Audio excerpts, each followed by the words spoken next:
Hello, everyone. My name is Jelena Djurovic, and I'm a doctoral psychology intern at LSU Mental Health Services. Hi, my name is Nathalie Cahill, and I'm also a pre-doctoral intern at the Student Health Center's Mental Health Service. So, welcome to the Relationship Seminar Webinar series. Within the series, we discuss practical skills for managing and handling interpersonal relationships. So far, we spoke about conflict resolution in relationships and about setting boundaries and finding me time when isolated together with other people in the same household. However, there is another important concept that can stem from relationship with other people or lack of thereof, right? Which is loneliness and isolation. Today, we are covering the idea of loneliness, what it means, how it is exacerbated due to the current situation and social distancing orders, and what to do if you find yourself feeling isolated and lonely. Stay tuned to find out more. Of course, in addition to this webinar series, we encourage you to actively seek out additional support as you need it, including perhaps contacting LSU Wellness and Health Promotion or Mental Health Services to explore coaching and counseling resources available to you. So I'm going to give it to Nathalie. So Nathalie can start by talking what loneliness is. So let's talk about why you may be feeling lonely. If you're turning into this web presentation, chances are you or maybe someone you know is feeling lonely from time to time, and you may be wondering why. It's normal to feel lonely sometimes, we all have. But when does loneliness become a problem, and what can we do about it? Feeling lonely does not, I repeat, does not mean that there is something wrong with you or that you're flawed in any kind of way. Many times people tend to think, well, there must be something wrong with me if I can't find any friends. The truth is, loneliness is not the same as being alone or socially isolated. Social isolation is an objective measure of how much a person surrounds him or herself with other people. Loneliness, however, is a subjective feeling of distress related to feeling isolated from others. One could be lonely even if they are surrounded by other people. To feel lonely usually means you feel disconnected from those that are around you. So let's have Jelena talk about some implications of what loneliness can do. Thank you. So I want to make sure that I say that even though being lonely and feeling lonely is normal sometimes, there are some possible implications of, and when I talk about implications, I'm not saying, you feel lonely from time to time, this is going to happen to you. I'm talking about long-term loneliness. I just want to kind of introduce how loneliness can be even dangerous for our mental health, causing anything from depression and anxiety to more serious issues such as suicidality and substance abuse. But perhaps even more daunting is the finding of how loneliness can affect our medical or physical health. And loneliness can be shown to have negative or adverse effects on our cardiovascular system. People who are lonely most of the time are also found to be more likely to develop certain types of cancer. And also people who feel lonely most of the time the mechanism is still unknown, but people who are lonely most of the time are found to be more prone to developing things such as Alzheimer's disease. Right now, there is a loneliness crisis in the United States, and people of all ages, races, ethnicities, and education levels, people who live alone and people who live with other people, are prone to feeling lonely at times. I'll turn it into Nathalie. So let's talk about one of our biggest problems when it comes to loneliness, social media, right? So overwhelming research shows that being connected on social media does not make you feel or make you less susceptible to loneliness. To the contrary, it's very likely to make you feel even more isolated and lonely. So why would that be? For example, a recent research on thousands of American adolescents and young adults showed that close to 60% of their participants reported feeling more isolated when they actually frequented social media and saw the beautiful and fulfilled lives of their friends portrayed, often comparing their own lives to those lives of their friends. The problem with social media is that everything out there can be filtered or amplified or totally made up, and we don't know, and the consumer has no way of knowing which stories are real and which aren't, or pictures are real. And such unrealistic portrayal of other people's lives make us more vulnerable to contemplating how boring we might perceive our own lives to be compared to the lives of our friends who may be seen traveling all the time or surrounded by all kinds of people, or maybe going out and partying all the time or other things. Another example of social media, another problem with social media, is that it creates a distorted sense of connectedness. So even though we might have a bunch of friends, like our little guy in our picture shows here, you can have 800 friends and still feel lonely. It's only natural to then ask yourself, what is wrong with me? Except we all know that those friendships are not real, and it'd be virtually impossible to really have 800 deep and meaningful relationships or friendships at the same time. So here's a tip. If you're feeling isolated and lonely, consider significantly limiting or reducing your social media exposure for some time. So let's talk about some things you could do in place of maybe interacting with social media. Jelena? Thank you, Natalie. So, as Natalie already mentioned, if you're tuning into this webinar, chances are you or someone you know is feeling isolated or lonely. And so we want to give you some tips about what you can do if you're feeling isolated or lonely. And the tips that we can give you, that we're going to give you, can really be divided into two different categories. One is something you can do to distract yourself from feeling isolated and lonely. And the other category is tips, things that you can do to deal with isolation and loneliness. So this slide is going to cover tips or things you can do to distract yourself.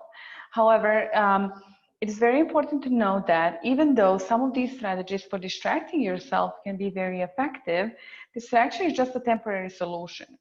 You can use the following strategies as a temporary relief from brief episodes of loneliness and isolation. However, if these feelings persist, it is very important to seek help and or to try some of the strategies to dealing with isolation and loneliness that we're going to cover in the next slide.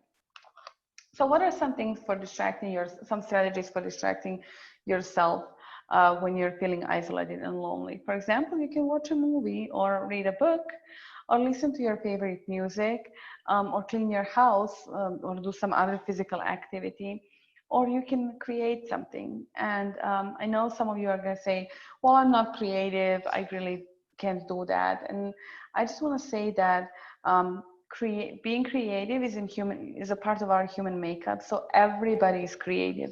The fact that you may think that you're not creative just means that you haven't found that thing that you're creative in. Some people are creative in music or arts or pottery or your traditional arts. However, you can also be creative with your words or numbers or some other non-traditional things that you can be creative in. So you have to just find that thing that you're creative in and do it. We also want to say, if possible, getting a pet could be a good solution to distracting yourself from feeling lonely at times. Pets are wonderful companions, and we know that it's not always possible to get your traditional pets, such as cat or dog, even though they're lovely. Sometimes maybe you can only get like a turtle or a hedgehog or a fish, and that could be nice as well. Something or somebody to take care of. Would be helpful. As far as movie recommendations, we have another doctoral psychology intern, Courtney, and she recommends watching a movie, The Hitch. She said that she always laughs when she sees this movie. Natalie here recommends Step Brothers, and I recommend The Hustle. As far as we have some book recommendations as well, and Courtney recommends The Gifts of Imperfection by Brené Brown. Natalie recommends another book by Brené Brown, which is Daring Greatly. And I recommend Self-Compassion, The Proven Power of Being Kind to Yourself by Kristen Neff. And there is a bonus recommendation, which is if you're missing your friends, go watch some Friends. I'm going to give it to Natalie to give you some strategies of how to deal with your loneliness and isolation. So like Jelena was saying earlier, we have some things we can do to distract ourselves, but let's talk about some strategies that we can engage in that might help with combating these experiences of feeling lonely or isolated. So first, let's talk about practicing deep breathing or meditation. There are so many resources out there for practicing meditation, deep breathing techniques, whether that be YouTube or there's a bunch of apps that exist that you guys can try out that kind of walks you through ways to practice these skills. Also, yoga is a great way to practice mindfulness and meditation. And I know a lot of places were offering some online classes you guys might be able to attend. Another strategy would be practicing self-compassion. It's super important to practice these skills when feeling isolated or lonely. A brief overview of the concept of self-compassion would be that self-compassion includes mindfulness, which is what we were talking about before. So what is mindfulness and what is self-compassion? We want to be aware of what suffering we're experiencing. So we want to notice it when it comes up for us. Also considering common humanity, that this is something that everyone experiences and that's part of the human experience.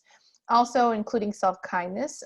So when we say self-kindness, we're talking about being kind to ourselves when we're not feeling good or when we feel like we're suffering. These are all concepts that are very important when considering feeling lonely, but arguably the most important would be to remember the common humanity, that everybody feels isolated and lonely at times, and that the fact that you're feeling this way does not necessarily mean something is wrong with you. Another strategy you guys can try out is journaling. So sometimes it's not easy to talk about things with people. So sometimes journaling your thoughts or your feelings could be really great. So it helps us deal with our emotions, regardless of how difficult they might be. So considering maybe when you're feeling lonely, or what does it feel like for you when you are lonely? Is there a specific time of day or maybe during the week that you experience it?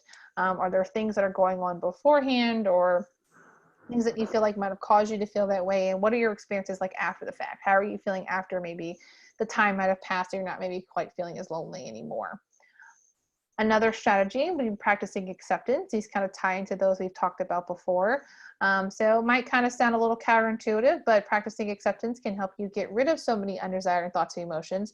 The trick is, of course, you cannot practice acceptance in order to make a feeling go away. So we have to accept what we're experiencing and not assume that we're going to push it away, because that would be, of course, resisting the experience, right? We want to accept what we're feeling. We want to process why we're feeling it. And another strategy, so doing things you enjoy, that'll actually help you meet some new people.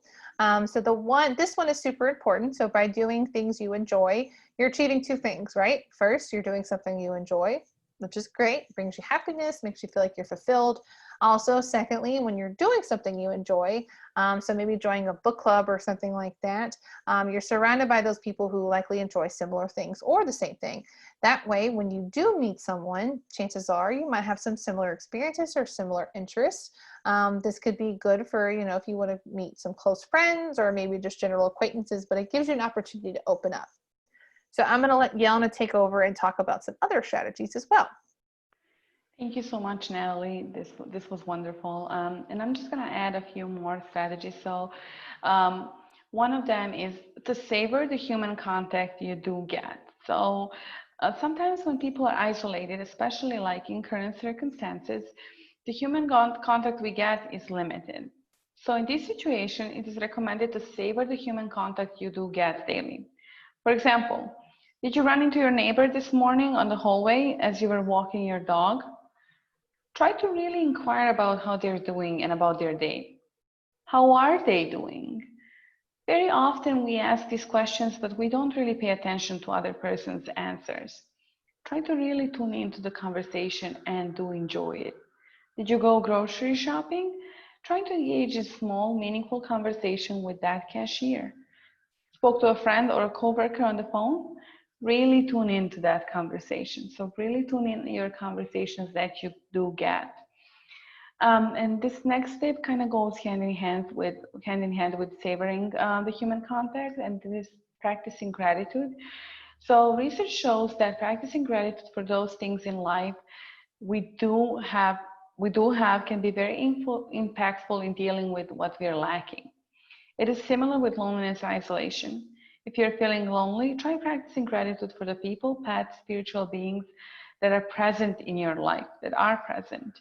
Sometimes there are more people available to us, willing to be there for us and willing to listen than we originally realized. Practicing gratitude is a great step towards recognizing these people in our lives. So sometimes there are people that are ready to be there for you You just may not be fully aware of that in the moment when you're feeling isolated and lonely. And so practicing gratitude can really help you kind of realize, hey, these people are actually here for me. And of course, as we like to stress, is reach out for help when needed. As always, we encourage you to reach out for professional help if feelings of isolation and loneliness persist. So, brief summary, or if you want to learn more. So this was just an introduction to loneliness and isolation and how to deal with feeling lonely and isolated at times. The idea of this presentation was to help you understand loneliness is normal and that we all feel lonely sometimes, and help you gain some ideas on how to deal with loneliness at times. If you want to find out more, check out Psychology Today's article named Loneliness. There's also plenty of books on loneliness and isolation that you can search by typing these keywords into your search engine. We also invite you to listen to our additional Relationship Toolbox webinars.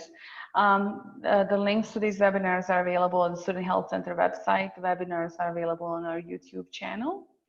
And as always, like I said before, if your issues become too distressing and difficult to handle, please reach out. We're here for you. And I'm going to leave it to Nathalie to tell you about some levels of care that you can engage with. So in case you ever wonder what to do in the situation where you might think you might need some resources through the Student Health Center, there's a great chart here that you guys can check out. So if you have questions or considerations about, okay, what do I think I need? This kind of gives you a guide point and some steps to kind of consider in terms of what you think would be most appropriate for maybe what you're dealing with right now. So if there's ever any consideration, this would be a great tool to look through. So Jelena, you want to talk about our Student Health Center? Of course, yeah. So, Student Health Center caters to students' mental and medical health needs via our medical clinic, mental health service, and wellness and health promotion. There is a range of services to help students with their needs, as you can see in these slides. We have plenty of services available to you. And I'm going to leave it to Nathalie to tell you about how you can stay connected with us. So like Jelena said earlier, we have our YouTube page. You can actually find our webinar series for the Relationship Toolbox, as well as our Emotional Wisdom webinar series through our main website, which will bring you to the YouTube.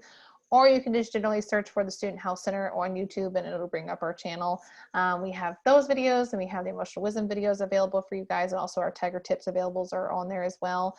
If you need to stay connected, we have our website where if you have questions or need help with accessing appointments and resources and those kinds of things, they're there for you. So we just want to say thank you for tuning in today. Thank you so much. We appreciate you.